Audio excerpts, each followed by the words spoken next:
നമുക്കിന്ന് നല്ല തേങ്ങാക്കൊത്തൊക്കെ ഇട്ട് ബീഫ് റോസ്റ്റ് ചെയ്താലോ? അപ്പൊ വേഗം തന്നെ ഒന്ന് കണ്ടു നോക്കൂ. അപ്പൊ നമുക്കിന്ന് നല്ല തേങ്ങാക്കൊത്തിട്ട് വരട്ടിയെടുത്ത ബീഫ് ഉണ്ടാക്കിയാലോ?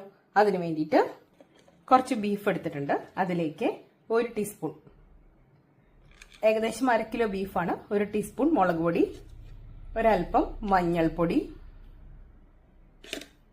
1/2 ടീസ്പൂൺ ഗരം മസാല, കുറച്ച് ഉപ്പ്, ഇഞ്ചി, പച്ചമുളക്, കരിവേപ്പില, വെളുത്തുള്ളി ഇതെല്ലാം കൂടെ നല്ലതുപോലെ ചതച്ചത് ചേർത്ത് കൊടുത്തു. ഇതിലേക്ക് ഒരു ചെറിയ തക്കാളിയും അതുപോലെ സവോളയും കട്ട് ചെയ്തത് ഇട്ട് കൊടുക്കാം. ഒരൽപ്പം വെളിച്ചെണ്ണ കൂടെ ചേർത്ത് കൊടുക്കുന്നുണ്ട്. ഇനി നമുക്കിത് നല്ലതുപോലെ ഒന്ന് തിരുമ്പി യോജിപ്പിക്കാം. ഇനി നമുക്കിത് നല്ലതുപോലെ ബീഫ് നല്ലതുപോലെ ഒന്ന് വേവിച്ചെടുക്കാം. നമ്മളിവിടെ തേങ്ങാക്കൊത്തിട്ട ബീഫാണ് ഉണ്ടാക്കുന്നത്, ബീഫ് റോസ്റ്റ് ആണ് ചെയ്യുന്നത്. അതുകൊണ്ട് തന്നെ തേങ്ങാക്കൊത്ത് വേണം. ഒരു ചെറിയ തേങ്ങയുടെ പകുതി ഞാൻ കൊത്തിയെടുത്ത് വെച്ചിട്ടുണ്ട്.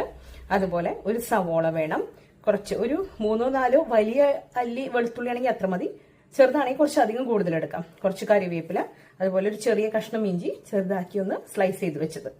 ഇത്രയാണ് ഇനി നമുക്കിത് റോസ്റ്റ് ചെയ്യാനായിട്ട് ആവശ്യമുള്ളത്. ബീഫ് നല്ലതുപോലെ കുക്കായിട്ടുണ്ട്. ഇതിലേക്ക് നമുക്കിനി തേങ്ങാക്കൊത്ത് കട്ട് ചെയ്ത് വെച്ചിട്ടില്ലേ അതിട്ട് കൊടുക്കാം. നമ്മുടെ ബീഫിലെ വെള്ളം കൊണ്ട് തന്നെ ആ വെള്ളത്തിൽ കിടന്ന് നമ്മുടെ തേങ്ങാക്കൊത്ത് ഒന്ന് കുക്കാവട്ടെ. അതിനുശേഷമാണ് നമ്മളിത് റോസ്റ്റ് ചെയ്തിട്ട് എടുക്കുന്നത്. അപ്പോൾ ആ വെള്ളമൊക്കെ ഒന്ന് വറ്റി വരട്ടെ. ബീഫിലെ വെള്ളമൊക്കെ നല്ലതുപോലെ വറ്റിയിട്ടുണ്ട്. ഇനി നമുക്കിത് റോസ്റ്റ് ചെയ്യാം.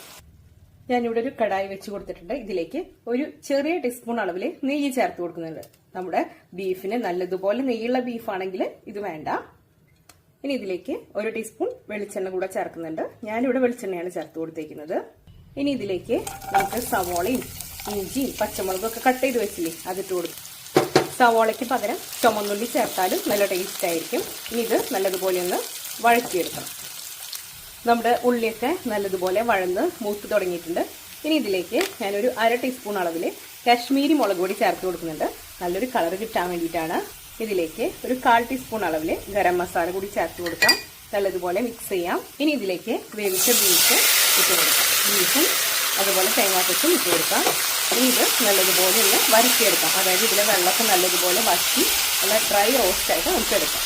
ഗ്രേവിയോട് കൂടിയിട്ട് കുറച്ച് ഗ്രേവിയോട് കൂടിയിട്ടാണ് വേണ്ടെങ്കിൽ കുറച്ച് ചൂടുവെള്ളം ചേർത്തൊന്ന് ലൂസാക്കിയിട്ട് എടുത്താലും മതി. ഞാനിപ്പോൾ നല്ല ഡ്രൈ ആയിട്ട് തന്നെയാണ് ചെയ്യുന്നത്. നമ്മുടെ തേങ്ങാക്കൊത്തിട്ട ബീഫ് റോസ്റ്റ് ഇവിടെ റെഡി ആയിട്ടുണ്ട്.